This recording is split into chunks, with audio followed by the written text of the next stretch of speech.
what's up? Dean, Say Performance. We are at the shop where we always are. Getting David's truck wrapped up. Close to it anyways. I have pretty much all of the things I can wire. I need a couple of relays to get the fans wired, and then I just got to wire the AC switch. But I got the speedo wired to the input.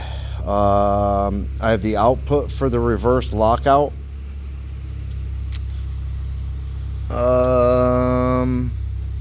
I need to run this to sensor ground for the speedometer out of the auxiliary power tap, which I'm waiting for that plug to come so I can just plug it in normal instead of swapping it to a Deutsch connector.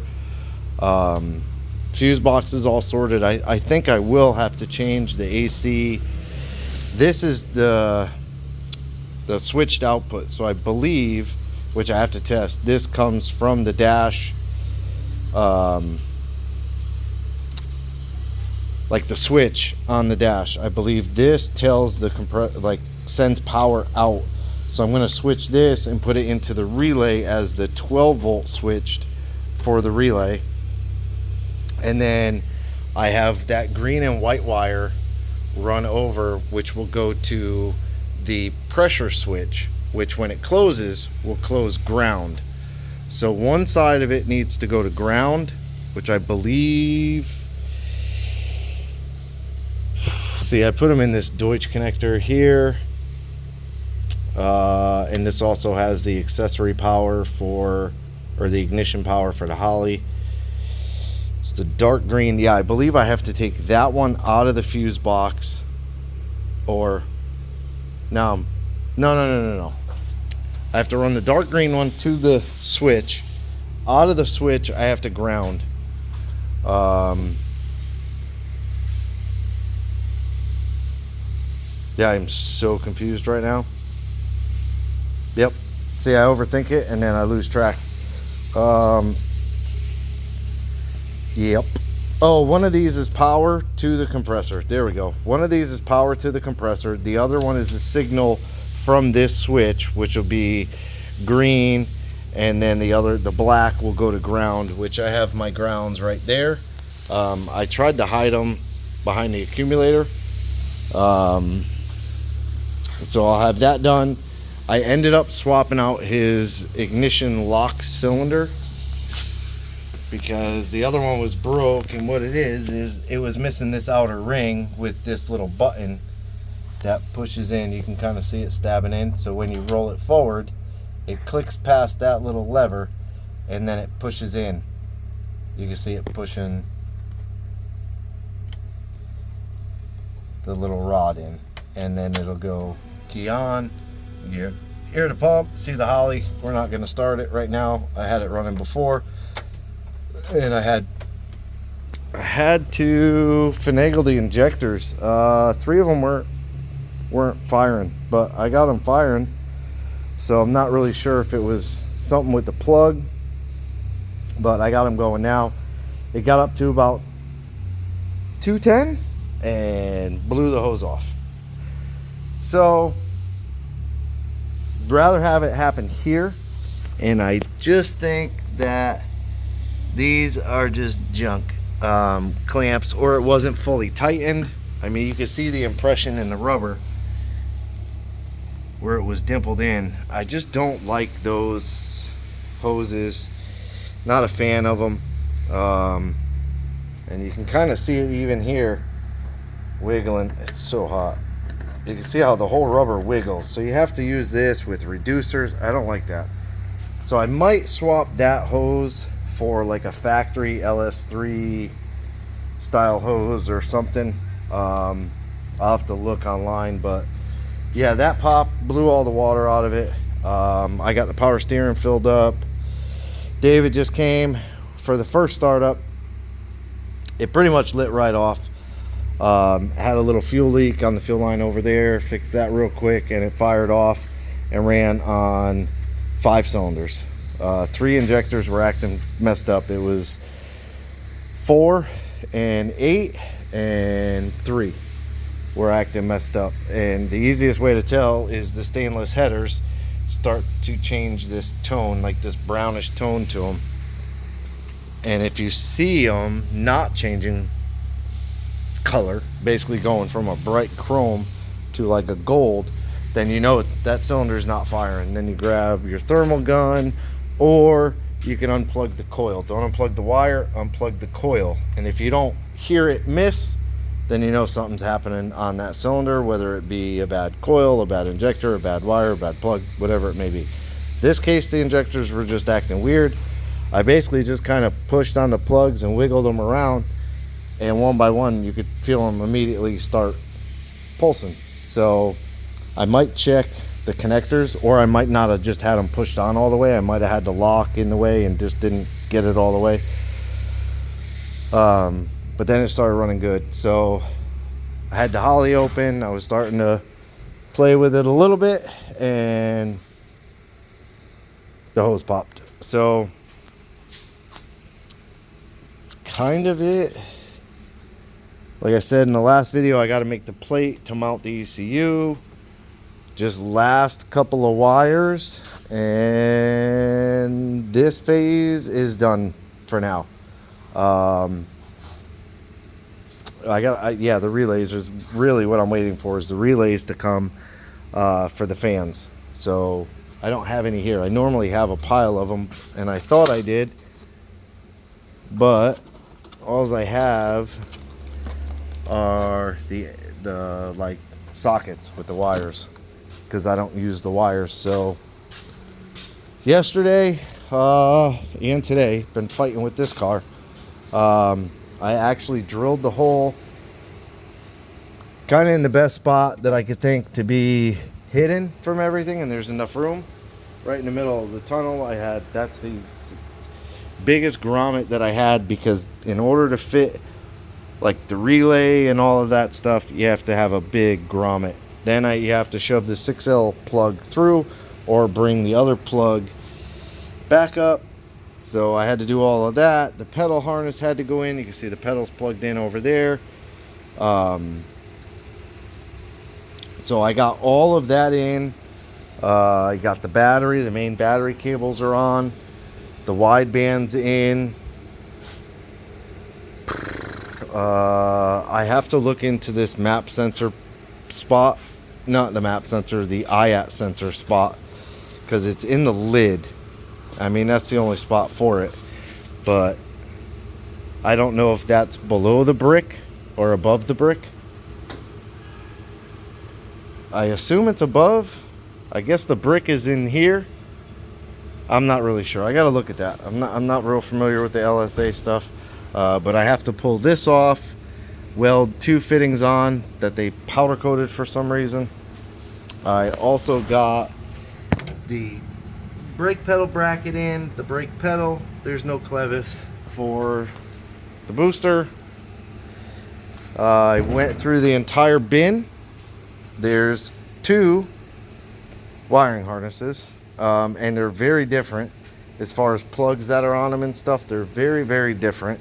Then there's a universal harness. You can see the ignition switch, and there's just all these bundles of brighter wires.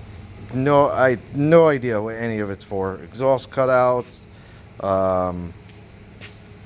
two front harnesses.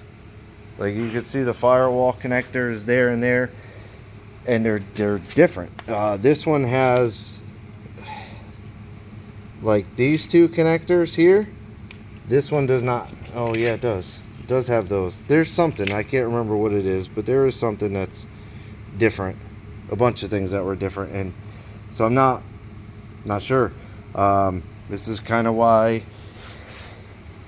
like, these types of jobs are very hard to do, because if you have no clue what you're looking at, you didn't take it apart, I didn't take it apart, like I have no clue. Like, look at all the cut wires. There's just a bunch of cut wires everywhere, randomly cut. Like, that's a ground obviously, but red and a black, yellow over there, orange, yellow, all of those. I have no idea what any of this stuff really goes to. You know, OBD1 port, Bunch of cut wires. That's a pile of cut wires off of this plug.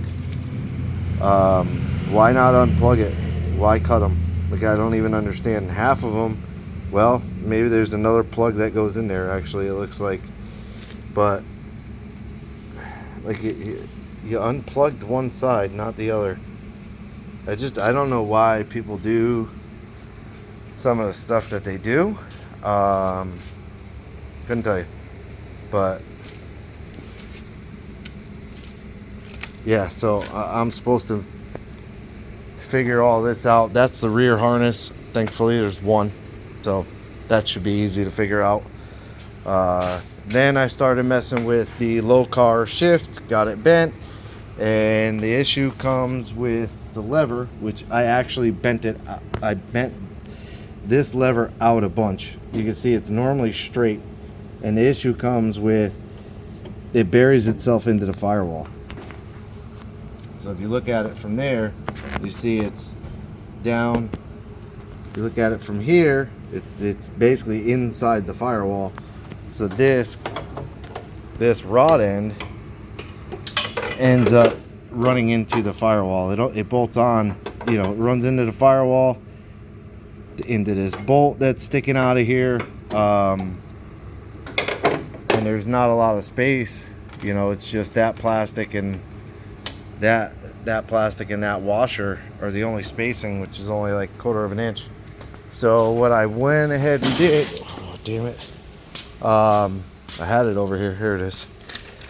I got a solid rod basically, and I machined it so there's a little lip on it, and then I pushed this washer over it, welded it. What I'll do with this is I'll cut it down. This will just be a new spacer that will go, let me pull that back up. It'll basically just sit on here like this, and the reason I machined that little lip is so that it locates itself in there. And then I'll cut it out here so that the rod can sit farther out. I just have to be mindful of the header, that I don't hit the header with it. So these projects are a nightmare sometimes when other people get involved. They also made up the power steering lines from the pump to the reservoir. There's nothing going to the boxes. Like, I just don't understand. Don't understand.